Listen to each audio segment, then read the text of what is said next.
Une attaque terroriste complexe a été repoussée par les forces armées maliennes hier mercredi à Acharan, dans la région de Tombouctou. Comment mettre fin aux violences dans l'espace universitaire? C'est le second épisode de notre série de la semaine qui s'intéresse à la vie des étudiants dans les campus universitaires. Une tentative de coup d'État confirmée par les autorités du Burkina Faso a été déjouée. Plusieurs militaires sont mis aux arrêts. Mesdames et messieurs, bonsoir. Selon un communiqué de l'armée, les FAMA ont repoussé ce mercredi 27 septembre aux environs de 9h30 une attaque terroriste complexe d'envergure. Il s'agit d'une tentative de prise de l'emprise de Acharan à environ 35 km au sud-ouest de Tombouctou. Djaneba Samaki. Un camp de l'armée malienne à Acharan dans la région de Tombouctou a été la cible hier mercredi d'une attaque terroriste. Revendiquée par les GSIM, la branche sahélienne d'Al-Qaïda au Maghreb islamique, Hakimi. L'assaut a été confirmé par l'armée malienne qui a indiqué avoir repoussé une attaque terroriste complexe d'envergure de l'emprise de Acharan. Des sources indiquent que les terroristes ont utilisé une voiture piégée suivie de tirs à l'arme automatique sur les camps militaires. L'armée n'a pas encore fourni de bilan informant que les évaluations sont en cours. À noter que cette attaque intervient dans un contexte sécuritaire tendu dans le nord et dans cette zone notamment. Depuis la prise par l'armée de la localité de Ber, marquée par un blocus imposé à la ville de Tombouctou et ses alentours, immédiat depuis plusieurs semaines. Un blocus qui fait l'objet de négociations pour sa levée totale. Depuis le début du blocus, cette mission était sur pied pour trouver des voies et moyens, rentrer en contact avec les auteurs pour alléger la situation sur la population et aussi pour leur montrer que quand ils font cet embargo, ce n'est pas contre l'État, ce n'est pas contre les autorités, mais c'est contre la population elle-même, parce que c'est la population qui souffre des dégâts de cet embargo. Le samedi dernier, le dernier contact avec la mission des bons offices et les auteurs de cet embargo, ils ont promis la levée partielle. D'ailleurs, on a vu que dans la zone de Léré et dans la zone de Tonka, on a vu une circulation partielle des marchandises et même des marchés hebdomadaires qui ont été réinstallés. Et ils ont promis que dans les jours à venir, dans les heures à venir, peut-être selon même le maire de la commune urbaine de Tombouctou, qu'il a dit hier, il y aura une levée totale de cet embargo sur la ville de Tombouctou. Déjà, de nombreuses attaques ont visé la ville de Tombouctou, dont la dernière est survenue le 21 septembre dernier, faisant au moins 4 civils tués et de nombreux blessés. Parmi les conséquences de cette situation, il y a le fait que cette année, contrairement aux autres, les Mauloud, autrefois célébrés dans la plus grande ferveur à Tombouctou, l'a été très sobrement. La fête de Mauloud a bien commencé à Tombouctou, bien que ce n'est pas la même chose que les autres années. Cette année, à cause du couvre-feu, on a commencé les lectures panel génériques dans les différentes mosquées à partir de 16h. 16h pour coïncider avec le crépuscule ou bien dans certaines mosquées aux heures de couvre-feu. Aux heures de couvre-feu, comme ça, tout le monde peut rentrer à la maison. Nous continuons à croire, à garder la foi, à prier, toujours prier et faire des bénédictions pour que les choses se normalisent. Outre les groupes terroristes qui mènent des attaques meurtrières à Tombouctou, l'armée doit aussi faire face à des assauts de la CMA et de leurs partenaires Fahad Ag al-Mahmoud qui ont ouvert les hostilités. Dans le second épisode de notre série consacrée à l'espace universitaire, nous nous intéressons aux différentes solutions pouvant mettre fin aux violences sur les différents sites. Soumaïla Fani. L'espace universitaire, notamment les campus des étudiants, sont confrontés depuis plus d'une décennie à une très grande insécurité, entraînant des morts, des blessés, des perturbations de cours et de nombreux dégâts matériels. Malgré de nombreuses concertations et des propositions de solutions faites par la suite, le phénomène demeure. Une situation dont les acteurs déplorent le non-respect des engagements et surtout la non-application des décisions prises par les autorités. Vous n'êtes pas sans savoir qu'en 2018, je crois, il y a eu la création des postes de sécurité. Ici, sur la colline de Badlabougou, il y en a 3. Donc, on avait demandé d'opérationnaliser ces postes de sécurité. Mais jusqu'à présent, rien n'a été fait. Et quand vous allez voir ces postes de sécurité, les maisons sont déjà construites. Il suffit juste de les équiper. Mais maintenant, c'est occupé par d'autres personnes. Alors que nous, on a besoin de ça. Alors, donc ça aussi, ça n'a pas été respecté. Ensuite, on avait demandé qu'on filtre les accès. Au moins, nous sommes contigus à l'UG. Mais pratiquement, il n'y a rien qui nous sépare de l'UG. Donc, les étudiants qui font du mal ici, ils sortent par l'UG et ils s'en vont. Ensuite, au niveau du campus, comme je vous ai dit, le mur n'est pas fini. Mais la porte aussi, pratiquement, on n'a même pas de porte. Dans le cadre également des feuilles de route que nous avons avec le gouvernement de la République du Mali, le gouvernement de notre pays, il y a des mesures qui devaient être prises pour lutter contre la violence en milieu universitaire. Certaines mesures ont été exécutées. Normalement, la plupart de ces mesures sont d'ailleurs des mesures qui retirent toute manne financière à l'AIM et qui les remet à la disposition des institutions gouvernementales. Mais ce n'est pas la solution. Il y a d'autres mesures qui ont été édictées, comme par exemple la mise en place de postes de police au niveau de la colline, la clôture de la colline, la filtration des accès. Donc tout ceci également relève de la responsabilité d'autres acteurs et jusqu'à ce jour, nous attendons que cela se fasse. Cité régulièrement dans les violences perpétrées sur les sites, notamment au cours du renouvellement de ces bureaux, l'AIM est la plus indexée par les observateurs. Le premier responsable qui doit être interpellé, ça c'est l'État. Et l'État aussi est composé par des autorités. Et ces autorités aussi, aujourd'hui, sont en mèche avec, je suppose, avec ces étudiants. Parce que jusqu'à présent, si nous voyons qu'on n'arrive pas à mettre fin à cette association, moi je dirais que ça pose problème. Ça pose énormément de problèmes. Ce qui veut dire donc que cette association des étudiants est utilisée à des fins politiques aussi.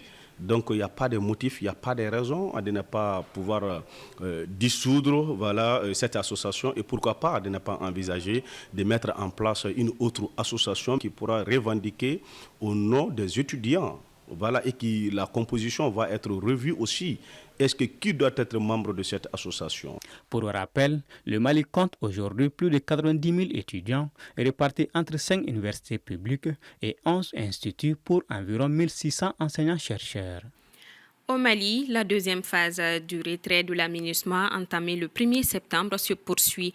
116 casques bleus sénégalais ont été rapatriés du camp de Mopti le 20 septembre dernier, selon un récent communiqué publié ce mercredi 27 septembre par la mission Assetoumani Koulibaly pour le commentaire. 2680 membres de la force de la MINUSMA et 596 membres de la police des Nations Unies ont été rapatriés, ce qui porte le total à 3276 membres du personnel en uniforme ayant quitté la mission, a indiqué la MINUSMA le 27 septembre 2023. Une semaine plus tôt, le 20 septembre, 116 casques bleus sénégalais ont été rapatriés du camp de Mopti. Outre les militaires et les policiers, 81 membres du personnel international et 10 volontaires des Nations Unies ont également déjà quitté le Mali, portant le nombre total des départs à 3367 membres, civils et militaires inclus. Dans l'ensemble, 97 officiers d'état-major, 2583 membres des pays contributeurs des troupes, 184 officiers de police individuels et 412 membres des unités de police formées ont été rapatriés depuis le début du processus de retrait, précise la MINUSMA. El Gassimouane, chef de la MINUSMA, a rappelé lors de sa présentation au Conseil de sécurité des Nations Unies le 28 août que fermer une mission établie sur une décennie en seulement 6 mois est un défi colossal. Cela signifie rapatrier 12 947 personnels en uniforme, licencier 1786 membres du personnel civil, gérer le retour ou la relocalisation d'environ 5500 conteneurs d'équipement, ainsi que près de 4000 véhicules. Sans oublier la fermeture de 12 camps et d'une base opérationnelle temporaire qui reviendront aux mains des autorités maliennes. Ce retrait en cours doit s'achever le 31 décembre 2023 conformément à la résolution 2690 du Conseil de sécurité des Nations Unies adoptée le 30 juin 2023. Pour rappel, jusqu'à aujourd'hui, dans le cadre de sa première phase, la MINUSMA avait notamment libéré les camps et les sites de Gossagou, de Ber, de Gundam et de Menaka. La seconde phase de rétrocession portera sur les emprises de Douanzan, Mopti, Ansongo, Aguelok et Kidal. Le gouvernement burkinabé a confirmé avoir déjoué une tentative de coup d'État dans la nuit de mardi à mercredi et annoncé l'arrestation des militaires impliqués dans ce projet.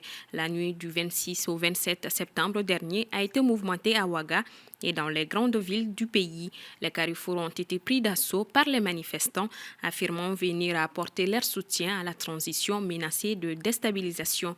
Paul Yapinguisson.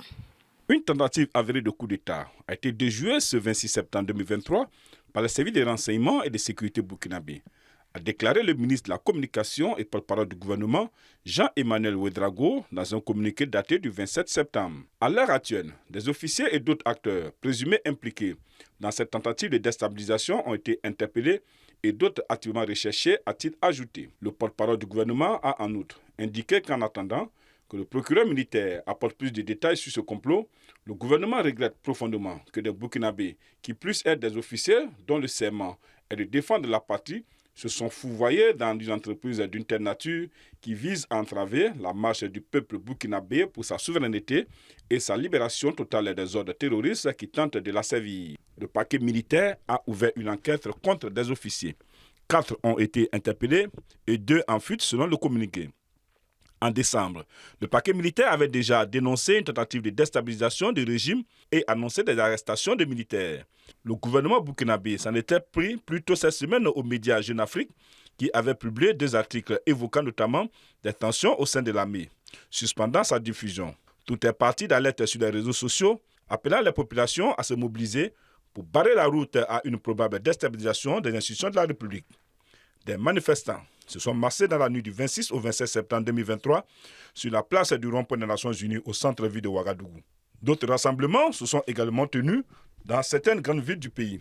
L'objet pour ces différentes mobilisations de masse est le même, faire barrière au coup d'État qui, selon des manifestants, est orchestré contre le président de transition, le capitaine Ibrahim Traoré. À toute la jeunesse africaine et burkinabé, c'est votre avenir qui est en jeu. Ne dormez pas, sortez dans tous les 4 côtés du Burkina Faso. Barrez toutes les voies, prenez des pilets, barrez toutes les voies, ne dormez pas, cette nuit-là ne dormez pas. Des manifestants disent être sortis pour réaffirmer leur soutien au capitaine Ibrahim Traoré. Nous sommes ce soir ici à la place Tiefo à Moro parce que nous avons appris avec beaucoup d'amertume que des individus mal intentionnés ont voulu faire un coup d'État à notre capitaine Ibrahim Traoré. C'est pourquoi nous sommes sortis pour dire non à un coup d'État au capitaine Ibrahim Traoré, pour dire non à toute tentative de déstabilisation au Burkina Faso. Le peuple burkinabé a décidé de prendre son destin en main et nous avons l'œil ouvert. Nous sommes en veille pour que toute personne qui va tenter de déstabiliser ou de mettre le feu à ce pays verra le peuple en face de lui. Ibé, c'est le Burkina Faso, c'est le peuple, c'est la jeunesse concerne qui a choisi Ibé. Et nous, on est derrière Ibé. Plus tôt dans la journée de mercredi, le président burkinabé de la transition, le capitaine Ibrahim Traoré, a salué sur X, ancien tuteur, la mobilisation des Burkinabés durant la nuit de mardi pour dénoncer toute perspective de nouveaux putsch dans le pays.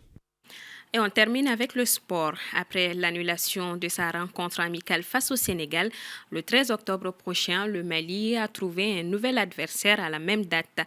Il s'agit de l'Ouganda que les Aigles affronteront au stade du 26 mars de Bamako. Le match se jouera le lendemain du tirage au sort de la CAN, compétition à laquelle l'Ouganda n'est pas qualifié. Le Mali jouera également 4 jours plus tard, le 17 octobre prochain, face à l'Arabie Saoudite. Fin de ce journal. Merci à vous de l'avoir suivi. À demain, même heure, même plateau. Bonsoir.